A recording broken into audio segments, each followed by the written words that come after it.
ಯಡಿಯೂರಪ್ಪ ವಿರುದ್ಧ ಹೈಕಮಾಂಡ್ಗೆ ಕಪ್ಪ ಕೊಟ್ಟ ಆರೋಪ ಸಂಬಂಧಪಟ್ಟಂತೆ ಮತ್ತೊಂದು ಬ್ರೇಕಿಂಗ್ ನ್ಯೂಸ್ ಬರ್ತಿದೆ.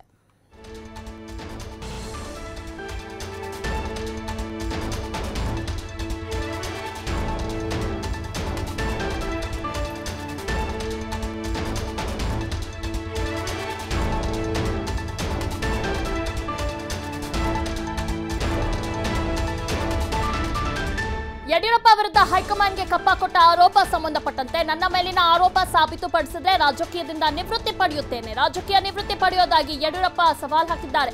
ದೋಸ್ತಿ ಕಾರ್ಯಕರ್ತರಲ್ಲಿ ಹೊಂದಾಣಿಕೆ ಇಲ್ಲ, ದೋಸ್ತಿ ಸರ್ಕಾರ ಬಹಳ ದಿನಗಳ ಕಾಲ ಇರೋದಿಲ್ಲ ಅಂತ ಹೇಳಿದ್ದಾರೆ. ಬೆಳಗಾವಿಯಲ್ಲಿ ಭವಿಷ್ಯವನ್ನ ಬಿಎಸ್ ಯಡಿಯೂರಪ್ಪ ಅವರು ನುಡಿದಿದ್ದಾರೆ.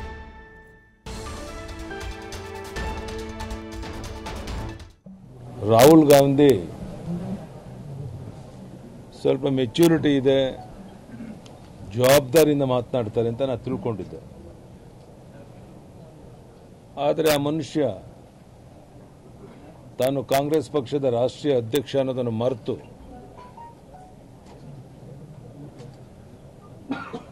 ನಿನ್ನೆ ಬೆಂಗಳೂರಿನಲ್ಲಿ ಪ್ರಚಾರಕ್ಕೋಸ್ಕರ ಬಂದಾಗ 1,800 ಕೋಟಿ ರೂಪಾಯಿನ ಲಾಲ್ ಕೃಷ್ಣ ಅದ್ವಾನಿ ಅವರಿಗೆ, ಅರುಣ್ ಜೇಟ್ಲಿ ಅವರಿಗೆ, ಇತರೆ ಮುಖಂಡರಿಗೆ ಯಡಿಯೂರಪ್ಪನವರು ಕೊಟ್ಟಿರುವಂಥ ಡೈರಿಯಿಂದ ಮಾತನ್ನು ಹೇಳಿದ್ದಾರೆ.